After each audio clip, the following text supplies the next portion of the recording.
Di antara dentuman dan doa, kisah Aceh di masa konflik. Angin sore berhembus pelan menyapu persawahan di sebuah desa kecil di Aceh. Jika dilihat hari ini, semuanya tampak tenang.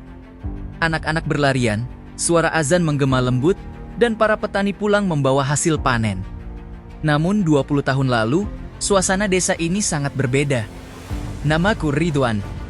Saat konflik antara Gerakan Aceh Merdeka dan pemerintah Indonesia masih berlangsung, usiaku baru 13 tahun. Usia di mana seharusnya aku sibuk bermain bola di lapangan tanah dan tertawa tanpa beban. Tapi masa kecilku lebih sering diisi dengan suara tembakan dari kejauhan dan ketukan pintu yang membuat jantung berdebar. Masa ketakutan. Malam di kampung kami bukan sekadar gelap, ia penuh ketidakpastian. Setiap kali suara kendaraan terdengar mendekat, ibu langsung mematikan lampu. Ayah berbisik pelan, "Jangan bersuara." Kami duduk di ruang tamu yang remang, hanya diterangi cahaya bulan yang masuk lewat celah jendela kayu. Aku bisa mendengar detak jantungku sendiri. Kadang aparat datang memeriksa rumah-rumah.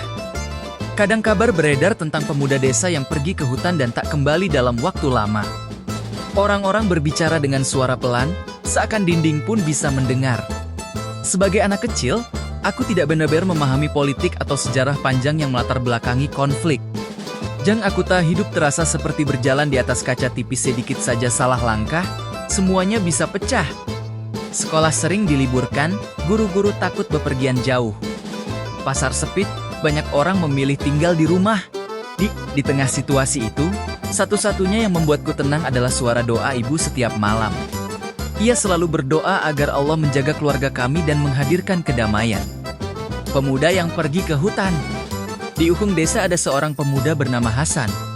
Ia lebih tua dariku sekitar 10 tahun. Dulu ia sering mengajarkanku bermain layang-layang. Namun suatu hari ia main gilan. Orang-orang berbisik bahwa ia bergabung dengan perjuangan di hutan. Ada yang memuji keberaniannya, ada pula yang khawatir.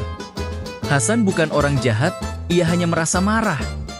Marah melihat kampungnya tertinggal, marah karena merasa suara rakyat kecil tak pernah benar-benar didengar.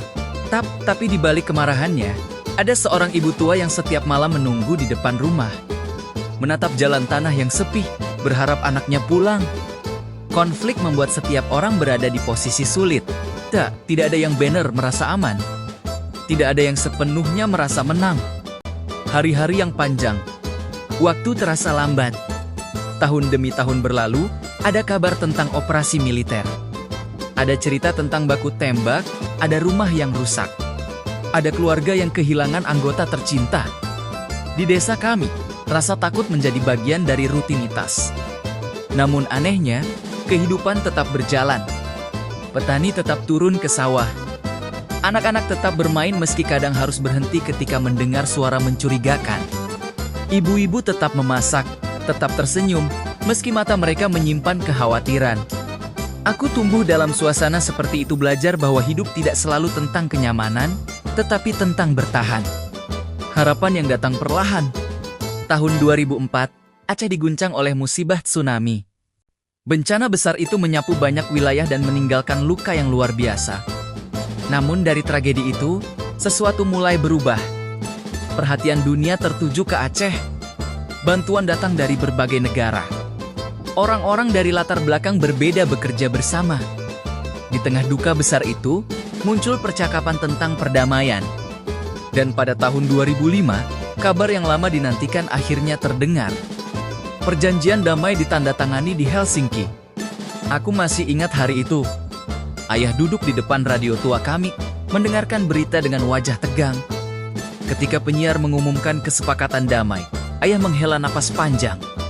Ibu menangis, bukan karena sedih, tapi karena lega. Malam itu, untuk pertama kalinya setelah bertahun-tahun, desa kami terasa benar-benar sunyi tanpa rasa takut. Hanya suara jangkrik, hanya angin. Kembalinya mereka yang pergi. Beberapa bulan setelah perjanjian damai, Hasan kembali ke desa. Ia tampak lebih kurus, wajahnya lebih matang. Tapi matanya masih sama, ia memeluk ibunya lama sekali. Tidak ada kata-kata yang cukup untuk menggambarkan momen itu. Seragam perjuangan ia tanggalkan, ia memilih membangun kembali hidupnya di desa. Banyak mantan kombatan memilih jalan yang sama, kembali ke masyarakat, mencoba berdamai dengan masa lalu. Tidak semua luka langsung sembuh, ada trauma, ada kehilangan yang tak bisa diganti. Tapi setidaknya, tidak ada lagi dentuman senjata. Belajar arti damai. Kini, bertahun-tahun setelah konflik itu berakhir, aku menjadi guru di desa yang sama. Setiap kali melihat muridku tertawa bebas, aku teringat masa kecilku yang penuh ketegangan. Aku sering berkata kepada mereka, damai itu bukan sesuatu yang datang begitu saja. Ia lahir dari pengorbanan, dari dialog, dari keberanian untuk berhenti saling menyakiti. Anak-anak zaman sekarang mungkin sulit membayangkan bagaimana rasanya hidup dalam ketakutan setiap malam. Dan aku bersyukur mereka tidak perlu merasakannya.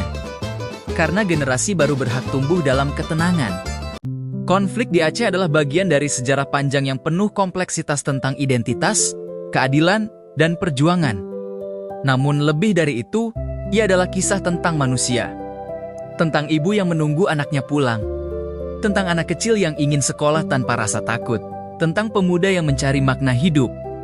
Hari ini, ketika senja turun di atas persawahan desa, aku tidak lagi mendengar suara tembakan. Yang terdengar hanyalah suara anak-anak mengaji, suara cangkul menyentuh tanah, dan azan yang menggema damai. Dan setiap kali aku memandang langit jingga itu, aku selalu berbisik dalam hati.